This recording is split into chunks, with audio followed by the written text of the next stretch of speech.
Muy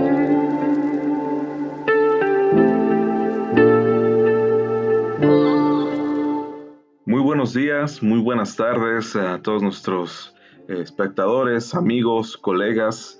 Gracias por sintonizar un día más Bonanza entre Amigos, este podcast de divulgación científica, análisis de la vida diaria y plática de lo cotidiano, vistos desde una perspectiva interdisciplinaria en el que todo mundo puede entender todo sin necesidad de tener experiencia o tener bagajes culturales innecesarios, porque acuérdense que la ciencia es para todos y todos debemos tener acceso a ella. Buenas tardes, compañeros, ¿cómo están? Les doy la bienvenida primeramente a este Oscar. ¿Cómo estás, Oscar? Hola, compañeros, muy bien aquí, ya preparado para entrar de nuevo al ruedo, aquí en un nuevo podcast. ¿Ustedes cómo están? ¿Tú cómo estás, Alex? Bien. Gracias. Aquí un día más haciendo este segundo episodio. Y pues bueno, hoy tenemos y es muy grato para mí tener una invitada de lujo en este segundo podcast, nuestra primera invitada, y estoy muy contento que sea ella. Permítanme presentarles a Valeria García Cepeda, física matemática del Instituto Politécnico Nacional, y actualmente es instructora de física en la Asociación de Mujeres en Ciencia y Tecnología. ¿Cómo estás, Vale? Buenos días. Hola Alex, buenos días, gracias por la invitación a tu podcast. Gracias, ¿cómo estás? ¿Cómo te sientes de estar aquí? Muy contenta, muy emocionada, me entusiasma mucho este proyecto que traen ustedes de empezar un podcast de divulgación científica. Se me hace una acción bastante noble e importante, el poder difundir la ciencia a todo tipo de personas, sin importar si saben de ciencia o no, y pues en un ambiente muy amigable. Bien, pues espero que te sientas cómoda, te sientas a gusto. ¿Y qué te parece que hagamos una pequeña entrevista para que todos los que nos están escuchando en esta ocasión entiendan un poco más de qué va ser física matemática, ¿te parece? Sí, claro que sí, adelante. Bien, pues entonces vamos con esta pequeña entrevista.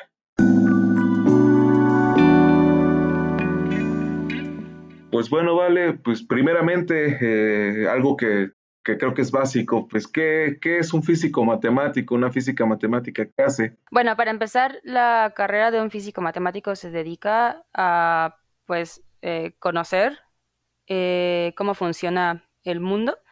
Es decir, desde la perspectiva de la física, el saber cómo se comportan diferentes ámbitos de la vida, y esta como aleación entre la física y matemáticas es básicamente la aplicación de las matemáticas a la física y el poder desarrollar métodos matemáticos que nos ayuden a desarrollar como conceptos físicos, porque no podemos como olvidar el hecho de que podemos tener una idea en la cabeza como físico, de tener una interpretación de cómo se supone que se está comportando el mundo, pero si no tenemos manera de transmitirlo, entonces esa idea solamente se queda ahí. Ahí es donde entran las matemáticas. Y es importante que un físico domine esta rama, porque eh, la física habla a través de las matemáticas.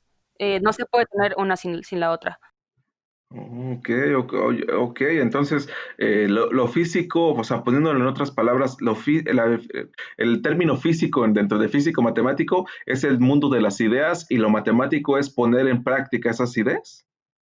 Exactamente, bueno, yo lo veo de esa manera. Si me preguntas mi manera de ver, y me preguntas así directamente, oye, ¿realmente en qué consiste lo que estás estudiando? Es eso, la física en sí para mí representa una curiosidad tremenda por entender por qué suceden las cosas que nos rodean, cómo funciona todo nuestro mundo desde lo más pequeño hasta fuera de nuestro planeta. Entonces, es esa parte creativa, es esa parte curiosa y hasta eso emocionante de poder aventurarte y decir, ok, las cosas que yo creía que funcionaban de esta manera realmente no funcionan así, esta idea realmente cómo está sustentada.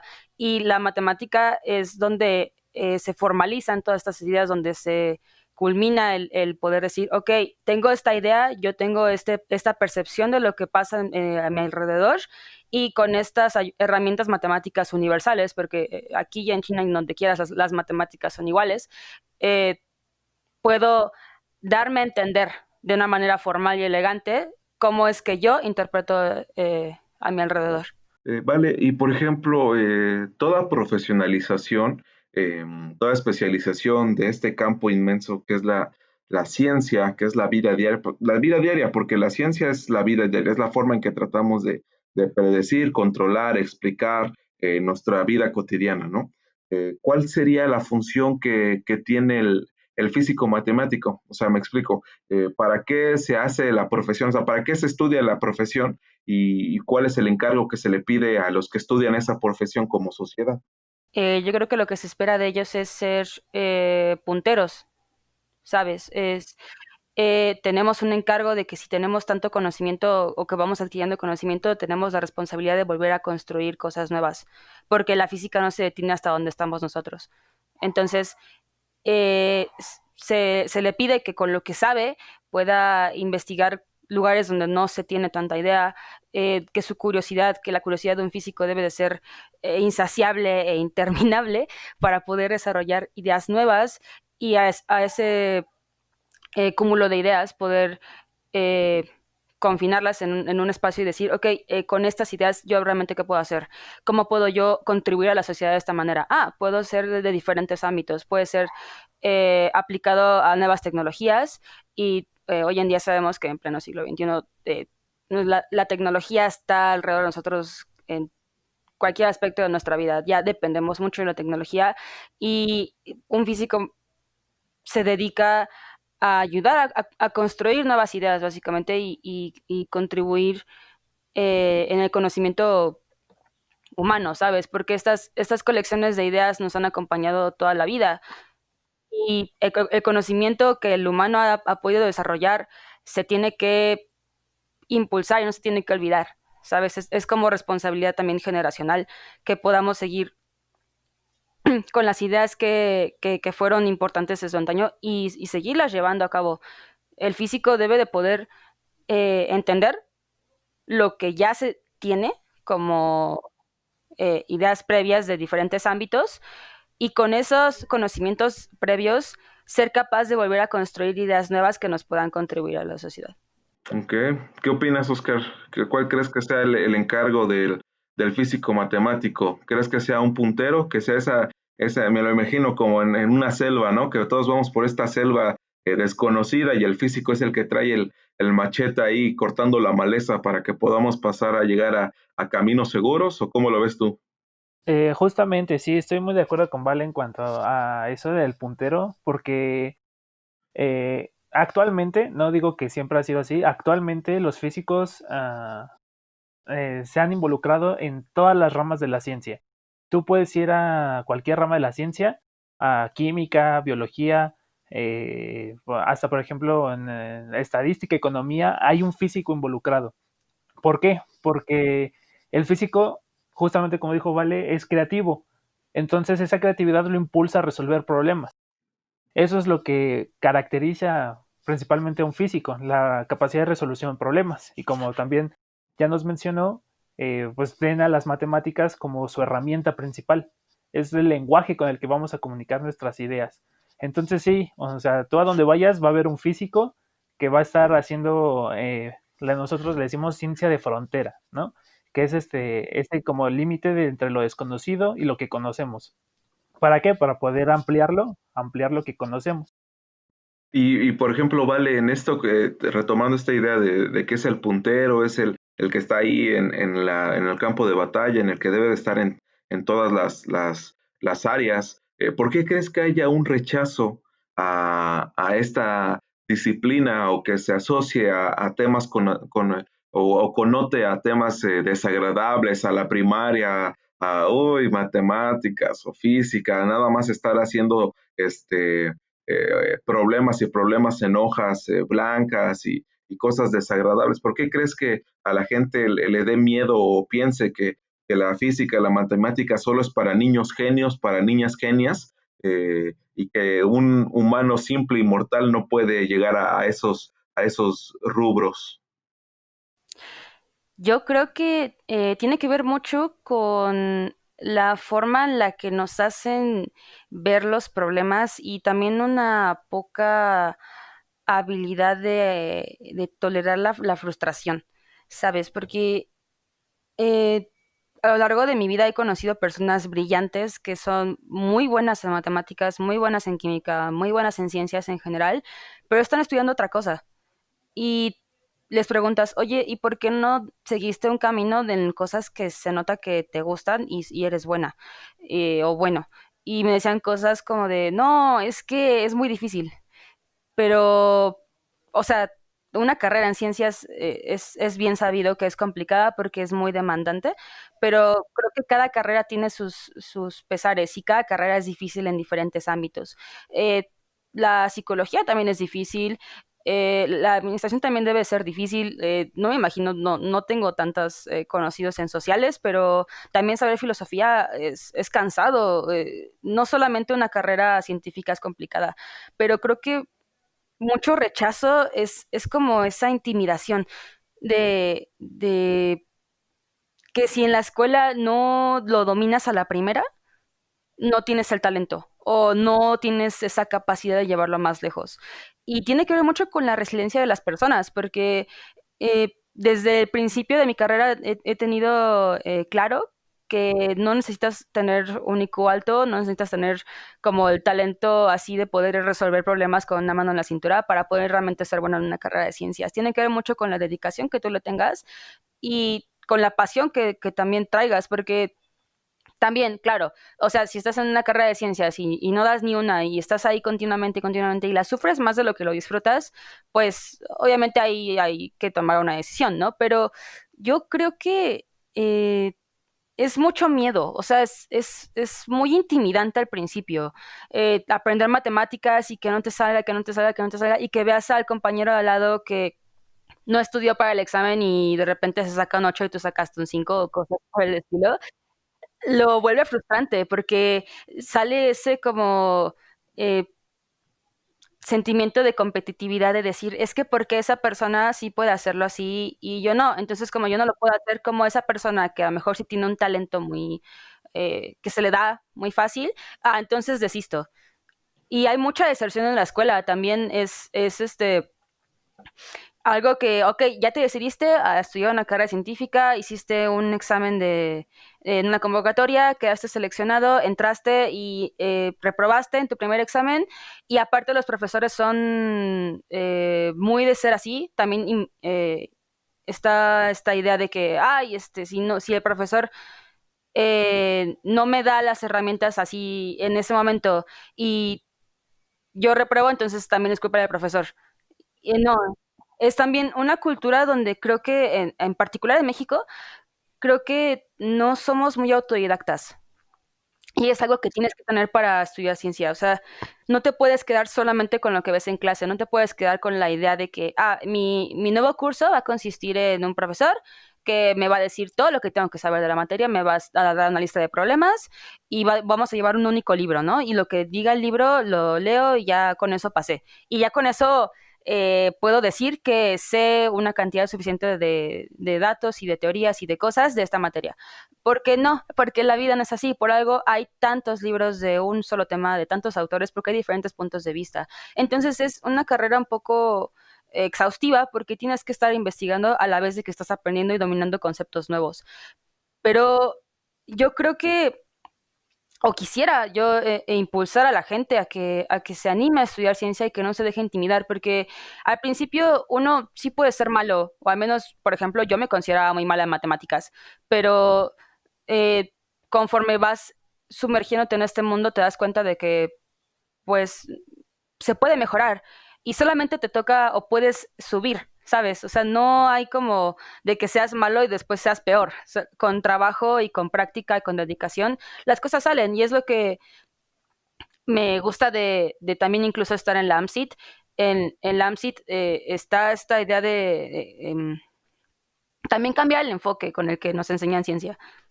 Ujú. El AMSIT, para los que no conozcan qué significa, ¿vale? ¿Qué es?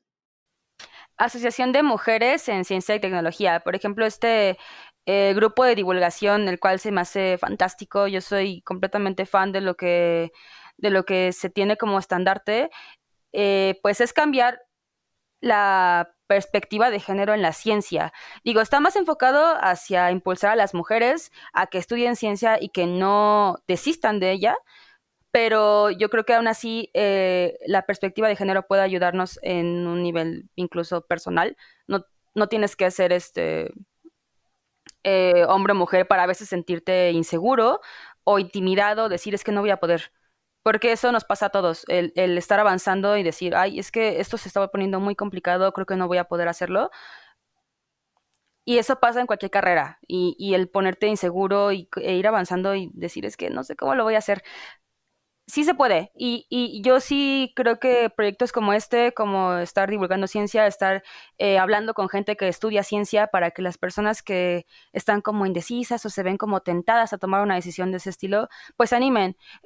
Más en México, que creo que es muy triste y deplorable que los científicos somos vistos de una mala manera. La gente no confía en la ciencia y la gente cree que una persona que sabe ciencia es peligrosa, más que ser buena, ¿sabes? O sea, es muy Sí, triste claro. por ejemplo, con todo lo que está pasando con que la gente ni siquiera confíe en el hecho o que no, que decida no creer que existe un virus afuera, es como de, pero ¿por qué? O sea, es triste, pero eso no quita que haya gente allá afuera que se quiera animar y que quiera cambiar este estigma, porque yo también creo que pesa mucho la percepción de la población alrededor, como decir, ay, vas a estudiar física, ay, qué nerd, ay, qué aburrido, ay, qué Claro. ñoño. Sí, sí, sí. Y sí pega al principio, ¿sabes? O sea, es como decir, ay, no quiero ser así, yo no quiero ser nerd, yo no quiero ser una persona sin vida social, entonces, ay, ya no voy a estudiar matemáticas, me voy a ir con mis amigos y voy a intentar pertenecer a este grupo específico de personas, ¿no? Ujú. Y te lo preguntaba, ¿sabes por qué? Porque si nos vamos a las estadísticas, no sé si han escuchado del PISA o la Evaluación Internacional de Educación. Bueno, es una medición que se hace regularmente anual. Los datos que tenemos son los del 2018 y México son en tres rubros. Si no estoy mal es en lectura, matemáticas y otra que se me está yendo, pero me quiero enfocar en lectura y matemáticas. México por sí, o sea, estaba debajo de la media de la de los países en la OCDE, que serían los países más ricos del mundo, ¿no? La media más o menos está en 450, México está en el nivel 57 en lectura y estamos en 420 de puntuación, pero pasa algo muy chistoso. Estamos en el nivel 57 o lugar 57 en lectura, pero cuando vamos a matemáticas, ¿saben a qué lugar bajamos? ¿A cuál? Hasta el 61. O sea, Sí, sí o es sea, son, abismal. sí, o sea, a lo mejor dices, son cuatro lugares, sí, pero cuatro lugares son un mundo. Si nada más hay 180, supongamos que a lo mejor están todos los países ahí, son 180, es mucho cuatro. Y solo, o sea, y de por sí que está mal de estar en el 57, bajamos al 61. Por eso es lo que decía, y ahorita Valeria ha dicho cosas súper fundamentales y quiero como resumirlas ahorita, ¿no? Es este miedo que se le tiene a las matemáticas por esta presión que la misma pedagogía ha sido una pedagogía que se quedó en el siglo feudal, ¿no? Que sigue siendo de haz 50,000 problemas a mano, ponte nervioso, es algo que causa ansiedad a los niños, a las niñas. Eh, los maestros siguen pensando que por hacer problemas ya se está entendiendo y no es así. A lo mejor te puedes aprender la fórmula, pero no estás reflexionando. Y quiero, por ejemplo, poner como dato curioso, en Estonia hay un nuevo modelo de educación matemática donde ya no se les dice a los niños o se espera que ya los niños no hagan los problemas o todas estas fórmulas con papel. Se les pide que tengan inteligencia matemática. No sé si han escuchado ustedes, Oscar, si has escuchado lo que es la inteligencia matemática. No, pero supongo que tiene algo que ver con, por ejemplo, en los exámenes muchas veces ponen como una sección de lógica matemática, por así decir, va más o menos por ahí, de, por ejemplo, encuentra No, el más patrón, bien ¿sí? no, es más bien poner como bien dijo esta Vale, todos estos medios de información y tecnologías, utilizarlos, o sea, que las máquinas hagan los problemas y la inteligencia matemática entra en interpretar todos los resultados y saber y relacionarlos y darles esa forma y ese contexto para que el niño o los niños, las niñas, puedan entender su realidad de formas más sencillas, utilizando las bondades estos nuevos medios de información, Ok, ¿no? entonces el enfoque es a entender más que a mecanizar. Exacto, Ok, exacto, que sí, sí, es sí. lo importante, ¿no? Porque las matemáticas enseñándolas desde el lado de la pedagogía, enseñándolas como mecánico, estás haciendo solo cosas técnicas, no les estás dando una profesionalización. Por eso es como si los pusieras en una fábrica a solo puchar un botón. Eso Sí, la sí, gente sí, se vuelve loca. justamente. Por eso también las matemáticas se vuelven loco, porque es algo mecanicista. Entonces, si me explico. Entonces, el Sí, punto aquí es darle esta reflexión, esa chispa de que puedan entenderlo y llevarlo a sus propias vidas, ¿no? sí. Y justamente, bueno, y creo que la mayor parte de la gente tiene como que ese estigma con las matemáticas de que nada más es, por ejemplo, resolver sumas o hacer álgebra. Digo, ni siquiera es hacer álgebra, no es como resolver ecuaciones, cosas así, y realmente no, las matemáticas no son eso. Digo, eso es una parte, la base, ¿no? Porque si no sabrías hacer eso, pues sí, pero realmente hacer matemáticas no es eso es el proceso mecánico, como tú bien lo dijiste, es como un técnico. Ya la profesionalización es justamente plantear nuevas cuestiones, nuevas soluciones, ¿no? De que sí, tienes es el camino que vas a seguir. Tú planteas esto y vas a llegar a una ecuación o vas a llegar a cierta cosa que ya requiere es meramente mecánico, pero la idea, la profesionalización, es tener la idea de qué te lleva a resolver esa ecuación. Sí, sí, claro. Oye, Vale, y por último, para darle cierre a esta sección del podcast, me gustaría que me dijeras tú hacia dónde crees que se debe dirigir los físicos matemáticos, hacia dónde deben de seguir siendo punteros, hacia dónde tienen que llevar a la humanidad. Yo creo que debemos de seguir intentando como enfatizar nuestros esfuerzos como físicos a desarrollo de tecnologías que nos puedan ayudar. Creo que ahorita dos ámbitos que considero prioritarios son ayudar al calentamiento global, porque, ok, puedes hacer la física que tú quieras y puedes desarrollar todo lo que tú quieras, pero si tu planeta se está muriendo, como que no tiene mucho sentido, ¿no crees? Entonces, creo que Claro. nuestros esfuerzos deben estar enfocados a intentar hacer una especie de alianza con ingenieros, con físicos y con todas las personas que nos puedan ayudar, biólogos, químicos, para poder combatir esta parte. Y uno de los ámbitos que me apasiona y que creo que es muy importante es también enfocar un poco la física hacia la salud. Déjame como elaborar la idea, em, creo que importante aplicar algo de física hacia nosotros mismos también. Porque un físico puede estar en muchos ámbitos, como dijo Oscar, puede estar involucrado en la estadística, puede estar involucrado en economía, puede estar involucrado en muchas partes, porque el físico analiza y el físico puede resolver problemas donde sea. Y creo que una de las partes también importantes es nuestra salud, o sea, como población de la Tierra. Entonces, tenemos que estar también bien nosotros y nuestro planeta para que podamos seguir avanzando en rubros distintos, como puedes, no sé, pensar en a lo mejor otros tipos de, no sé, secciones, a lo mejor transporte, a lo mejor ayudar a tener menores emisiones de carbono, cosas de ese estilo.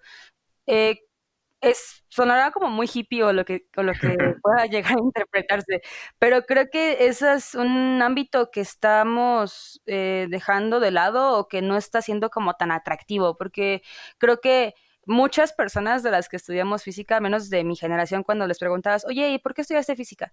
Ah, porque quiero astrofísica, oye, porque quiero física de partículas. Ay, bueno, suena súper interesante, ¿no? Súper atractivo el título, muy tentador, Ahí pero le como hablan a que Oscar.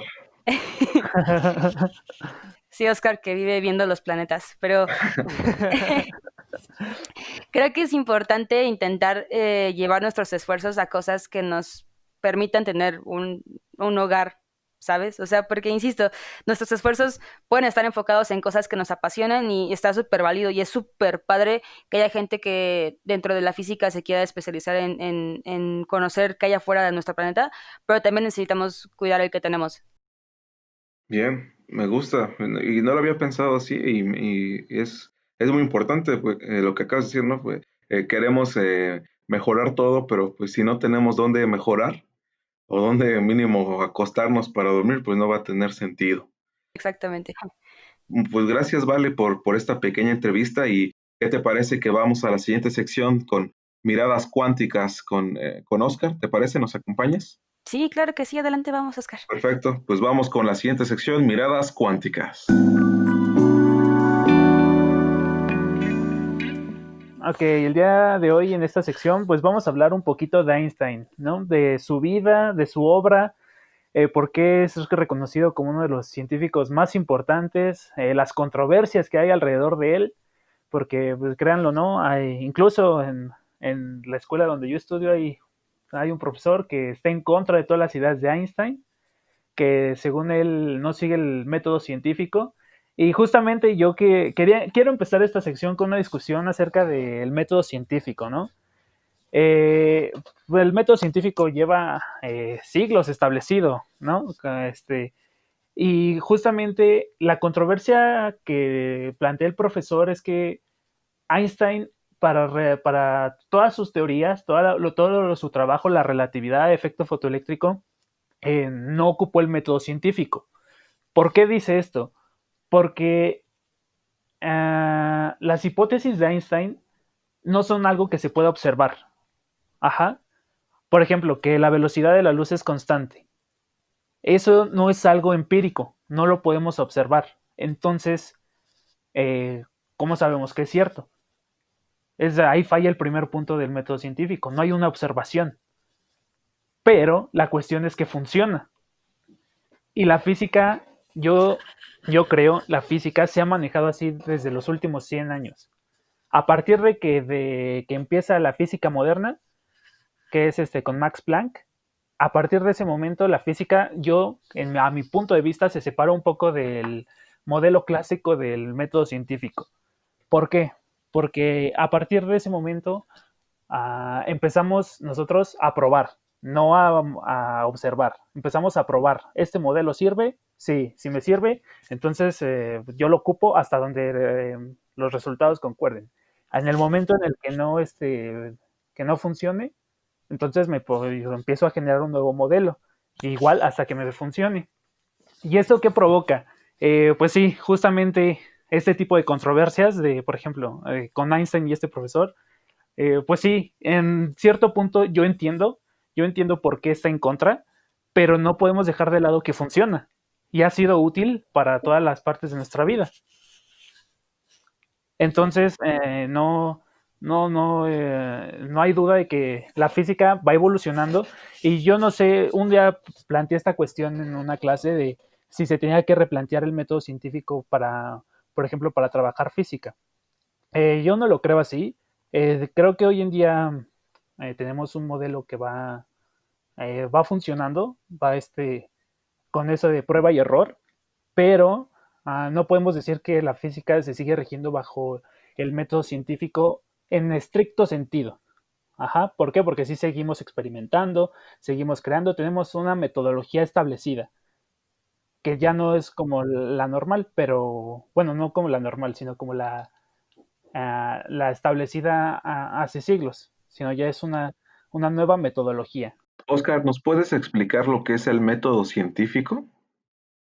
Sí, el método científico es una parte importante de la ciencia. ¿Por qué? Porque nos da los pasos a seguir que nosotros tenemos que llevar a cabo para que nuestra investigación o lo que nosotros queremos dar a conocer sea como aceptado, objetivo. Entonces, por ejemplo, vamos a ver los puntos del método científico clásico. Para el primer punto, pues tenemos que realizarnos una pregunta, ¿no? Tenemos que buscar algo que nos inquiete. Después, tenemos que observar. La observación es parte fundamental. ¿Qué es de lo que eso de ese objeto me está llamando la atención? Ajá. Estos dos puntos pueden ir combinados, uno puede ir delante del otro, pero ahí está. Después, nosotros construimos una hipótesis. Ajá, la hipótesis es de, pues ¿qué creo que va a pasar? ¿No? De acuerdo a ese fenómeno, yo construyo algo que creo que va a pasar y después viene la parte de la experimentación. La experimentación puede ser de distintas formas, ¿no? Ya depende del ámbito en el que estemos involucrados, ya sea química, la sociología, la física, es la experimentación, nosotros vemos, ¿no? Después viene la interpretación de resultados. ¿Concuerdan esos resultados con nuestra hipótesis? Sí, pasa el estatus de hipótesis y se vuelve una tesis, ¿no? Ya tenemos la comprobación y ya ahí está nuestro resultado. Después ya se vuelve ya ahí podremos decir que acaba. ¿Por qué? Porque ya hemos concluido con los pasos fundamentales para el método científico. Y pues eso es a grandes rasgos el método científico. Así es, el método científico nace, voy a utilizar una palabra que se llama epistemología. La epistemología es esta rama de la filosofía que nos dice hasta dónde llega el conocimiento o cómo es que vamos a generar el conocimiento, para resumirlo un poquito. El método científico, como lo acaba de explicar Oscar, es un método científico que viene de una epistemología positivista. ¿Qué nos referimos con positivista? Pues es un modelo de ver y de entender la vida, en la cual nace más o menos con este Comte, ¿no? Con estos filósofos, con pensadores, después de la Revolución Francesa. ¿Qué pasa con la Revolución Francesa? Pues viene a cambiar todo, ¿no? Viene saliendo de una guerra interna, entonces todo está bajo descontrol y entonces la ciencia vuelve lo mismo, no está desligada a la vida diaria, a lo cotidiano. Entonces, si está todo en descontrol, ¿qué es lo que vamos a querer? Pues vamos a querer control y orden, ¿no? Poder dar seguridad. Entonces el modelo positivista nace de eso, de querer dar control y orden. ¿Saben cuándo empieza el positivismo en México? ¿O No, cuándo crece? No. En la Revolución Mexicana, o sea, antes de que con Porfirio Díaz, antes de la Revolución, perdón, con Porfirio Díaz, ¿se acuerdan cómo se llamaba su gabinete? Los científicos, ¿no? Bueno, Exacto, algo así. Ajá. exacto, los científicos, ellos traen todo de Francia, traen el positivismo a México. ¿Para qué? Para dar control y estabilidad a las cosas. Obviamente, control y estabilidad nada más a algunas partes, pero bueno, es muy interesante ver cómo se asemeja mucho la época cuando nace el positivismo en Francia con el positivismo acá en México. Entonces, al querer yo tener control y orden a todo, por eso es que solo lo que puedo observar, porque es un empirismo, de casi el empirismo inglés o británico de Locke y todos ellos, que si yo lo puedo percibir o lo puedo ver, existe. Lo que no, pues no existe. Pero es en el modelo positivista, en la epistemología positivista, pero ya hay otras metodologías y modelos, lo acaba de explicar Oscar con Einstein, ¿no? Ahí yo no puedo ver lo de la luz que está en un movimiento constante. Bueno, si no estoy mal, tenemos pruebas ya con el CERN, ¿no? No como tal, que la velocidad de la luz sea constante para cualquier observador sigue siendo meramente una hipótesis. Lo del CERN va más enfocado a otras cuestiones, pero lo de la luz sí es meramente una hipótesis que pues, se sigue sosteniendo hasta hoy, pero porque da resultados. Y que entraría el término del falsacionismo, ¿no? De Karl Popper. No sé, ¿me puedes explicar qué es eso? El falsacionismo es de algo es verdad hasta que alguien demuestre lo contrario. Ok, sí, justamente. Aunque no lo puedas observar o medir. O sea, si ahorita yo digo que 2 más 2 es 4, es una verdad, o sea, es verdad. Pero si tú llegas y me demuestras que es 5, aunque todo el mundo piense que es 4, no. O sea, si tú ya lo demostraste, Uh-huh. se cambia. O sea, tiras la teoría o tiras la hipótesis o la ley O sea, porque hasta la ley se puede falsear, por así decirlo. Ok, No sé si, sí. no sé si así se diga, pero vamos a Sí, decir se falsear. refuta, ajá, se Ajá, refuta. exacto, refuta hasta que alguien lo demuestre. Ajá, Entonces no ok, sé si ok. entra mucho ahí, ¿vale? Por ejemplo, de Einstein, ¿tú qué sabes o hacia qué puntos es que es importante retomar?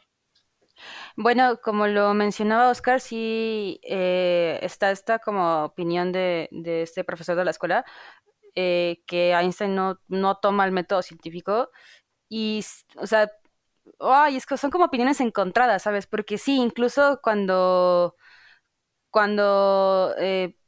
dio la teoría del efecto fotoeléctrico, que fue lo que le dio el Nobel, eh, era cometer un sacrilegio en su momento el suponer que la luz se estaba comportando de manera corpuscular. O sea, era como de, pero si nosotros, la comunidad científica, ya hemos descartado que la luz son partículas y no, son ondas. O sea, ya hemos demostrado en su entonces que la luz viaja a través de ondas electromagnéticas. ¿Por qué me estás diciendo esta barbaridad de que la luz ahora tiene un comportamiento corpuscular? Que Newton en su momento lo supuso y pues fue descartado, ¿no? Entonces, Einstein sí como que tenía, no sé si realmente un ingenio impresionante, tal que podía pues simplemente dar estas conjeturas, ¿no? Y sí fue muy atacado, o sea, eso como que de lo que yo sé de Einstein sí fue muy despreciado incluso por la comunidad científica muchos años. O sea, científicos de renombre decían, es que este chavo es muy listo, tiene muchas ideas, es muy capaz, pero lo que está diciendo es una barbaridad, ¿no? O sea, y sí lo segregaban un poco. Cuando fue avanzando en sus demás teorías de la relatividad y todo eso, pues como que fue como con cierto esfuerzo en volverse a meter en la comunidad científica, porque científicos de renombre lo desplazaban por lo que estaba suponiendo el efecto fotoeléctrico, pero lo que decía, pues, tenía sentido para lo que se veía de manera experimental, porque quien hizo el análisis experimental de del efecto fotoeléctrico fue otro científico que se llamaba, no me acuerdo cómo, pero se apellidaba Leonard. Entonces, básicamente es como si este científico, que creo que en el 1888, empezó a experimentar con los rayos catódicos y sacó diferentes conclusiones de lo que veía. Ahí es donde entra lo que Oscar nos explicó rápidamente cómo funciona el método científico, de observar y decir, ok, esto es lo que yo tengo de observaciones, pero mi hipótesis o lo que yo sé o lo que conozco de que la luz se comporta como onda electromagnética, eh, no concuerda aquí. O sea, ahí es la comparación de tu análisis de resultados, de decir, ok, mi hipótesis, ¿cómo puede explicarme lo que yo estoy viendo? Y no podía, o sea, no se podía explicar con esta teoría clásica de la luz en este experimento, y Einstein simplemente llegó y dijo, ah, pues es que son corpúsculos. Y ya no, y te quedas de qué. O sea, no, estaba rompiendo un paradigma de lo que se consideraba en ese entonces en lo último en física.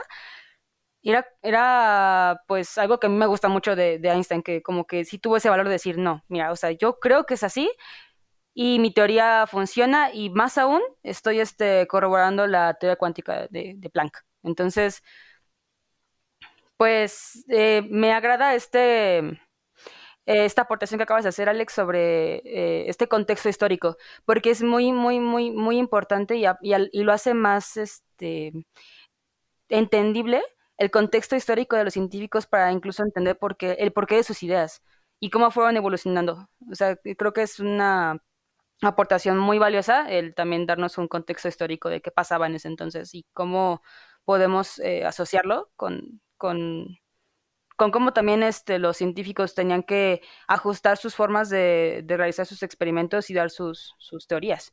Yo creo que, como dijo Vale, el éxito de Einstein residió en que rompió paradigmas de casi 300 años. O sea, rompió el paradigma de Newton y rompió el paradigma de Huygens, que es el que formuló la teoría ondulatoria de la luz. Entonces, el éxito de Einstein residió en eso, que se plantó muy bien y dijo que, pues, que no era así, que podía ser de ambas formas. Y justamente eso como este comportamiento de plantarse, se dicen, bueno, en un libro que se titula Los padres de la nueva física, nos cuenta un poco acerca de la biografía de algunos científicos, y en la parte relativa a Einstein nos dice que desde joven siempre tuvo una aversión por la autoridad. O sea, desde niño siempre, desde que entró a lo que el equivalente a lo que sería la prepa hoy en día, siempre tuvo como que esa aversión. ¿Por qué? Porque justamente en ese entonces la física y la matemática se enseñaba pues como algo mecánico, algo que pues se tenía que es así porque tiene que ser así. Entonces a él eso le causaba aversión. Y justamente bueno, el libro supone, yo también supongo que eso fue lo que causó que se plantara muy bien y defendiera sus ideas. Y justamente podemos ver que esa versión de la comunidad científica, como el rechazo al hecho de que Einstein publicó su artículo en 1905 y hasta 1921 le dieron el premio Nobel. O sea, fueron casi 16 años en el que la comunidad científica rechazó totalmente la teoría. Entonces, claro, y por ejemplo, la teoría de la relatividad, la especial y la general, hasta apenas hace, creo que 6 años, pues, se comprobó, por ejemplo, que pues sí es verdadero, aunque ya había aplicaciones antes de, por ejemplo, la teoría general de la relatividad nos permite tener el sistema GPS, hace correcciones dentro de eso, entonces eso nos los permite, pero aún así había gente que pues dice que no está bien, a pesar de que la ocupamos para que funcione. Bien, bien, bien. Es algo interesante y como resumiendo esto que acaban de decir. Entonces, la vida de Einstein fue una vida de rebeldía, una vida de interés, de curiosidad, de ser fiel a tus ideas, de montarte en tu macho, por así decirlo, ¿no? De no dejarte llevar por lo que ya dicen, siempre tú buscar tus propias respuestas, y eso es lo bonito de las ciencias, ¿no? Tanto las ciencias sociales como las ciencias duras, que al final es buscar formas de explicar nuestra vida, de explicar lo que nos está pasando, de entenderlo y poderlo controlar, ¿no? Desde la psicología, si usted entiende algo, si usted entiende su contexto, toma responsabilidad, es más fácil cambiar las cosas, ¿no?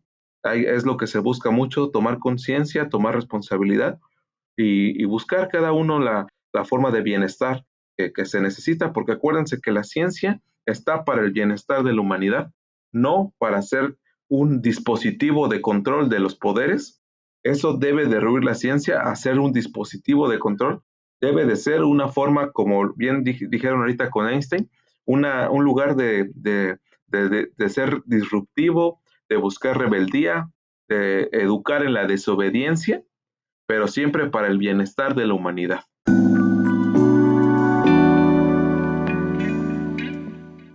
Pues bueno, ha sido un podcast bastante interesante, muy, muy entretenido, la verdad. Estoy muy contento de haber compartido este espacio con esta Vale, que es una física que yo admiro muchísimo, que está haciendo mucho trabajo, mucho esfuerzo ahí en la Asociación de Mujeres en Ciencia y Tecnología, donde se están buscando nuevas formas de vivir la vida, ¿no? De ver la ciencia, de ver la tecnología, asumiéndose como mujeres, ¿no? Y eso para mí es increíble que haya estos espacios.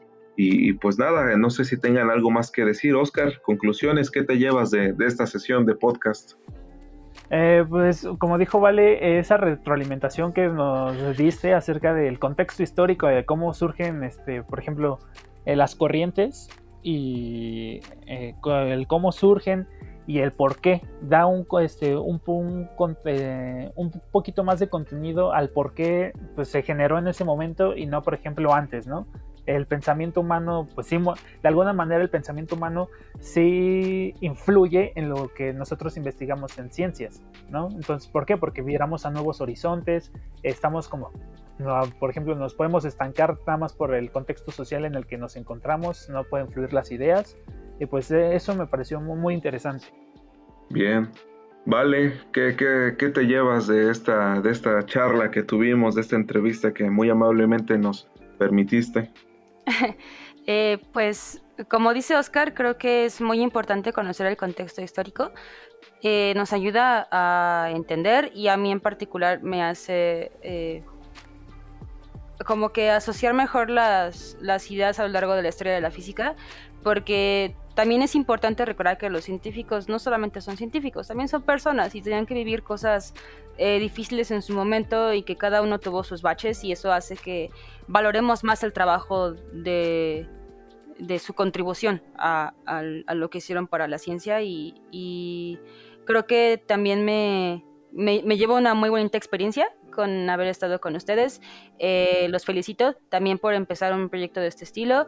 Creo que es importante que haya más difusión de ciencia, todavía más, porque la gente está muy renuente a acercarse a la ciencia porque se ve como así como que te va a morder, pero no muerde, de verdad que no muerde. Y me siento muy contenta de todo este episodio de podcast que me dejaron participar, y quería como concluir con el hecho de que el tener conocimiento no sirve de nada si no se transmite. Entonces, eso es lo más importante que tenemos también que recordar como científicos. No solamente estamos haciendo cosas para nosotros, sino para los demás. Perfecto, pues sería todo por el episodio de hoy. Les agradecemos mucho su tiempo. Vale, redes sociales en las que te pueden seguir. Pues Facebook y Twitter, @solosoyval. Ok, perfecto. Igual les recordamos que tenemos Twitter, tenemos Facebook. Ahí estamos subiendo ya más contenido, varias cosas está subiendo Oscar. También tenemos el canal de YouTube y nos pueden seguir escuchando por Spotify y demás plataformas de podcast. Les agradezco, Oscar, Vale, muchas gracias por su tiempo, espero que se hayan pasado muy bien, y muchas gracias allá en casita que nos está escuchando. Nos vemos en la siguiente. Hasta pronto. Hasta pronto. Adiós.